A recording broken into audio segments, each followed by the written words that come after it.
ஜனம் தமிழ் நேயர்களுக்கு வணக்கம். நான் முனைவர் எஸ்ஜி சூர்யா, தமிழக பாரதிய ஜனதா கட்சியின் செயலாளராக சேவை செய்து வருகிறேன். பாரஞ்சித் அவர்களுடைய எண்ணம் என்பது என்ன என்பது நம்மளுடைய கேள்வியாக இருக்கிறது. ஏற்கனவே அவர் இயக்கிய படம் ஒன்றில் ராவணனை மிக உயர்ந்தவராகவும் ராமர் கீழ்த்தரமானவராகவும் காண்பிக்கப்பட்டதை நாம் பார்த்தோம். அது அவர்களுடைய கருத்துரிமை, அப்படி என்ன வேணாலும் எடுத்துக்கொள்ளலாம். ஏனென்றால் ராவணனை புகழ்வது, ராமரை இழிவு செய்வது என்பது காலம் காலமாக 1000 ஆண்டு காலமாக நம்முடைய சமூகத்தில் நடக்கக்கூடிய ஒரு விஷயம்தான். ஆனால் அந்த பாடல் வெளியீட்டு விழாவின் போது, குறிப்பாக ராமர் கோயில் திறப்பு விழாவின் போது அவர் சொல்லியிருக்கக்கூடிய கருத்துக்கள் தான் இப்போது சர்ச்சையை ஏற்படுத்துகின்றது. எங்களுடைய மாநில தலைவர் சொன்னது போல, சர்ச்சை ஏற்பட வேண்டும், விளம்பரம் வேண்டும் என்பதற்காக பிஜேபி தலைவர்களையும், குறிப்பாக அண்ணாமலை அவர்களும் மோடி அவர்களையும் இவர்கள் பயன்படுத்துகிறார்களோ என்ற எண்ணம் எங்களுக்கும் தோன்றுவது இயல்பான ஒன்றுதான். ஏனென்றால் ராமர் கோயில் திறப்பு விஷயம் என்பது இந்துக்கள் கிட்டத்தட்ட 500 ஆண்டுகளாக போராடிய ஒரு விஷயம். சுதந்திர போராட்டம் கூட 500 ஆண்டுகள் நீடிக்கவில்லை. ஆனால் ராமர் கோவில் வேண்டும் என்ற போராட்டம் 500 ஆண்டுகளாக இந்துக்கள் நடத்தப்பட்டு வந்தது. கிட்டத்தட்ட 2.5 லட்சம் இந்துக்கள் உயிர் தியாகம் செய்திருக்கிறார்கள் இந்த கோவில் அமைப்பதற்காக. வரலாற்றில் பல்வேறு ராஜாக்களும் ராணிக்களும் கூட போர்ப்படைகளை திரட்டி அங்கே கோவில் அமைப்பதற்கு பல்லாயிரம் உயிர்களை துறந்ததாக நாம் படித்திருக்கிறோம், பார்த்திருக்கிறோம். அதற்கான சான்றுகளும் இருக்கின்றன. இவ்வளவு பெரிய போராட்டம் முடிந்து அங்கே கோவில் நல்ல வகையில் உச்சநீதிமன்ற தீர்ப்பின் அடிப்படையில் இஸ்லாமியர்களுடைய ஆதரவினாலும் இஸ்லாமியர்களுடைய ஒத்துழைப்பினாலும் அங்கே ராமர் பிறந்த இடத்தில் அவருக்கு ஜென்மாஷ்டம் என்று சொல்லக்கூடிய அவர் பிறந்த இடத்தில் இருந்த கோவிலில் மசூதி கட்டப்பட்டு அது இப்போது அகற்றப்பட்டு அங்கே மீண்டும் அந்த கோவில் கட்டப்படும் போது அதற்கான பிராண பிரதிஷ்டை 22ஆம் தேதி கோலாகலமாக நடைபெற்றது. இந்தியாவே கொண்டாடியதை நாம் பார்த்தோம்.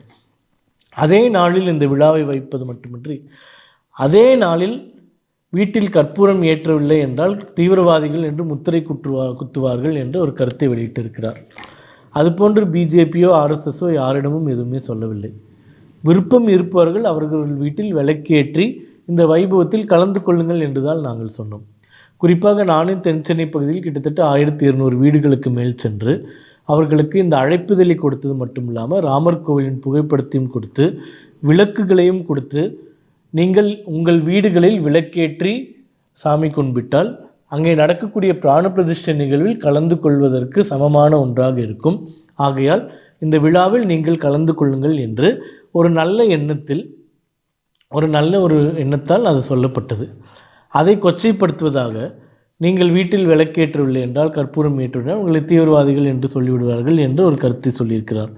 இது நிச்சயமாக ஒரு அட்டென்ஷன் சீக்கிங்காக தான் பார்க்க வேண்டுமே தவிர அதில் வேறு ஒரு அர்த்தமும் இருப்பதாக எங்களுக்கு தெரியவில்லை. ஏனென்றால் ஆர்எஸ்எஸ் அமைப்பாகட்டும் பிஜேபி அமைப்பாகட்டும் இவ்வளவு பெரிய 500 ஆண்டுக்கால ஒரு பிரச்சனை தீர்க்கப்பட்டு விட்டதால் அதில் எங்களுடைய பங்கும் பெரும்பான்மையாக இருப்பதால் அதை கொண்டாடுவது என்பது இயல்பான ஒரு விஷயம்தான். ஏனென்றால் நாங்கள் கஷ்டப்பட்டு நாங்கள் சாதித்த ஒரு விஷயத்தை நடைமுறைக்கு கொண்டு வரும்போது, அது உண்மையாக மாறும்போது, அது நம் கண் முன்னாடியே நிறைவேறும்போது அதை கொண்டாடுவது இயல்பான ஒரு விஷயம்தான். அதற்காக நாங்கள் செய்யக்கூடிய ஒரு விஷயத்தை இப்படி திரித்து, நாங்கள் என்னமோ இவர்களிடம் சென்று இவர்கள் சட்டையை பிடித்து நீங்கள் வீட்டில் விளக்கேற்ற வேண்டும், நீங்கள் வீட்டில் கற்பூரம் கொளுத்த வேண்டும் என்று சொன்னது போல இவர்கள் நடந்து கொள்வது இவர்களுடைய அட்டென்ஷன் சீக்கிங் தான். இன்னொன்று, பாரஞ்சித் அவர்களை குறித்து நம்மளுக்கு தெரியும். இங்கே பட்டியலின சகோதரர்களுக்கு, அவர் குறிப்பாக வாதாடுகின்ற களமாடுகின்ற பட்டியலினத்தை சார்ந்த மக்களுக்கு தமிழ் மண்ணில் தமிழகத்தில் ஆளுகின்ற திமுக கட்சியால் எத்தனை அநீதிகள் நடந்தாலும் அதை பற்றி ஒரு கேள்வி கேட்பதற்கு கூட திராணியற்ற துப்பற்ற ஒரு மனிதராக இருக்கிறார். குறிப்பாக வேங்கை வயலில் நடைபெற்ற சம்பவம், பட்டியலின மக்கள் வசிக்கக்கூடிய ஒரு கிராமத்தில் அவர்கள் பயன்படுத்துகின்ற ஒரு தண்ணீர் தொட்டியில் மனித மலம் கலக்கப்பட்டது. அதையடுத்து ரஞ்சித் அவர்கள் எதுவுமே பேசலை, ஒரே ஒரு ட்வீட் போட்டு முடித்து விட்டார்.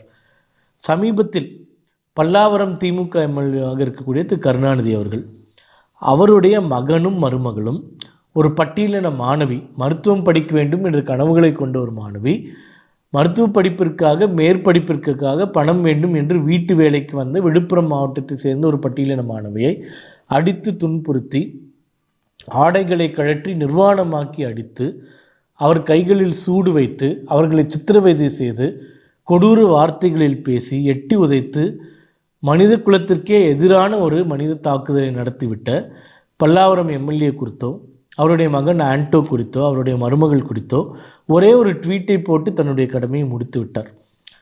நம்மளுடைய பகுதியில் பட்டியலின மக்களுக்கு எதிராக நடக்கக்கூடிய எந்த விஷயத்திற்கும் களத்திற்கு வந்து ஆளுகின்ற திமுக கட்சியை எதிர்த்து பேசக்கூடிய தைரியமும் தெம்பும் திராணியும் திரு ரஞ்சித் அவர்களுக்கு இல்லவே இல்லை.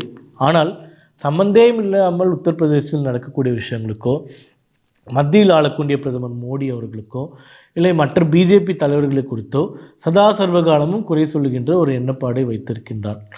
அதற்கு காரணம் இவர் கிறிஸ்தவ மிஷனரிகளால் இயக்கக்கூடிய ஒரு சக்தி என்ற சந்தேகம் இவங்களுக்கு பெரும்பான்மையாக இருக்கின்றது. குறிப்பாக அவர் மணந்திருக்கக்கூடிய பெண் ஒரு கிறிஸ்தவ சமுதாயத்தை சார்ந்தவராகும்.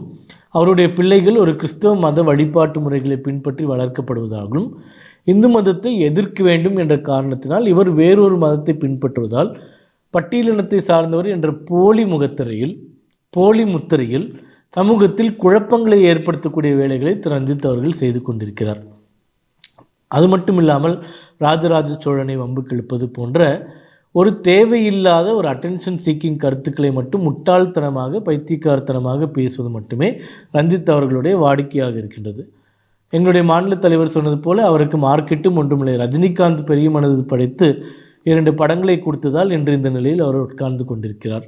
அதே ரஜினிகாந்த் அவர்கள் ராமர் கோயில் திருப்புழாக்கு சென்றதை குறித்து இவர் கிரிட்டிசைஸ் செய்கிறார், அதாவது அதை விமர்சிக்கிறார். ரஜினிகாந்தை விமர்சிக்கக்கூடிய அளவிற்கான உயரத்திற்கோ அந்த தகுதியோ திரு ரஞ்சித் அவர்களுக்கு இல்லை என்பது அனைவருக்கும் தெரியும். ஆனால் ரஜினிகாந்தை பற்றி விமர்சித்தால், ரஜினிகாந்த் கருத்துக்கு எதிராக சொன்னால் ஒரு மீடியா அட்டென்ஷன் கிடைக்கும், ஒரு மீடியா வெளிச்சம் கிடைக்கும் என்பதற்காக ரஜினிகாந்தை குறித்து பேசுவது, பிஜேபியை குறித்து பேசுவது, அண்ணாமலை அவர்களை குறித்து பேசுவது, மோடி அவர்கள் குறித்து பேசுவது, இது ஒரு வியாதி என்று தான் நாம் எடுத்துக்கொள்ள வேண்டும். வியாதி மட்டும் இல்லாமல் கிறிஸ்துவ மிஷனரிகள் சொல்லக்கூடிய விஷயங்களை கட்டுப்பட்டு அதை கேட்டு செய்து இங்கே இருக்கக்கூடிய பிஜேபியினுடைய எழுச்சியும் இந்து மக்களுடைய ஒற்றுமையும் நாம் சொல்லக்கூடிய இந்து வாக்கு வங்கி உருவாக்குவதையும் தடுப்பதற்காகவும் குலைப்பதற்காகவும் எதிர்ப்பதற்காகவும் பயன்படுத்தக்கூடிய ஒரு கருவியாக தான் இயக்குனர் ரஞ்சித் அவர்களை நாம் பார்க்கிறோம். இப்போது ரஞ்சித் போன்றவர்கள் இந்த ராவணனை குறித்து பேசுவதில் கூட அனைத்தும் திருப்புவாதம் மட்டும்தான் இருக்கின்றது. குறிப்பாக ராவணன் தமிழ்நாட்டில் பிறந்தார், இவர்கள் ராவணன் கிட்டிருந்து இவர்களுக்கு வேண்டுகின்ற கருத்தை மட்டுமே எடுத்துக்கொள்கிறார்கள்.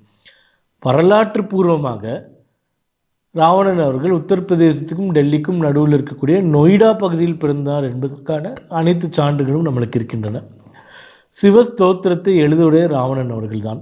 ராவணன் பிறப்பால் ஒரு பிராமணனாக இருந்தார், அனைத்து வேதங்களையும் கற்றுக்கொண்டவராக இருந்தார், எந்தவித காழ்ப்புணர்ச்சியும் எதிர்ப்பும் இல்லாத ஒரு மனிதராக இருந்தார். ஆனால் இவர்கள் ராவணனை சித்தரிக்கக்கூடிய விஷயம் மிக மிக வியப்பாகவும் வரலாற்று சான்றுகளுக்கு எதிராகவும் இருக்கின்றது. அவர் தமிழ் மண்ணில் பிறந்தார் என்று சொல்வது, அவர் வேதங்களுக்கு எதிராக இருந்தார் என்று சொல்வது, அவர் ஒரு தமிழ் குடி என்பது, இதையெல்லாம் வரலாற்று ஆய்வாளர்களும் அந்த இதிகாசங்களை முழுவதுமாக படித்தவர்களும் பார்த்து சிரித்து கொண்டிருக்கிறார்கள்.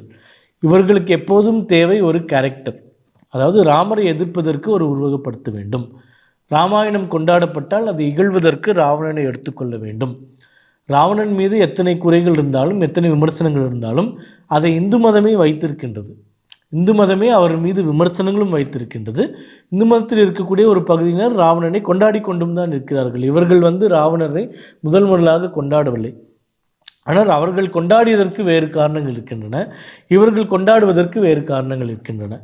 மற்றவர்கள் ராவணனை பிடித்ததால் அவருடைய உண்மையான தகுதியும் உண்மையான குணாதிசயங்களும் சொல்லி அதன் மூலம் கொண்டாடினார்கள். ஆனால் இவர்கள் ராமனை எதிர்க்க வேண்டும் அப்படி என்ற ஒரு வெறுப்பு அரசியலுக்காக ராவணனை உயர்த்தி பிடிப்பதாக ராவணனின் குணாதிசயங்களை முற்றிலுமாக மடைமாற்றி திரித்து புது உருவகத்தை கொடுத்து அதை மக்கள் மத்தியில் நிறுவுவதற்கு பார்க்கிறார்கள். ஆனால் இவர்கள் நிறுவுகின்ற ராவணன் உண்மையான ராவணன் இல்லை என்பது அதை பற்றி முழுவதுமாக தெரிந்தவர்களுக்கு தெரியும். அப்போது ஒரு போலி பிம்பத்தை உருவாக்கி அதன் மூலம் இந்து மதத்தையும் அதன் மூலம் ராமர் போன்ற கடவுளையும் அதன் மூலம் இந்துக்களையும் இழிவுபடுத்தலாம், இந்துக்களை 2ஆம் தர மக்களாக அவர்களை நினைக்க வைக்கலாம் என்ற ஒரு மோசமான கேவலமான ஒரு அரசியலினால் வரக்கூடிய விளைவு தான் இதெல்லாம்.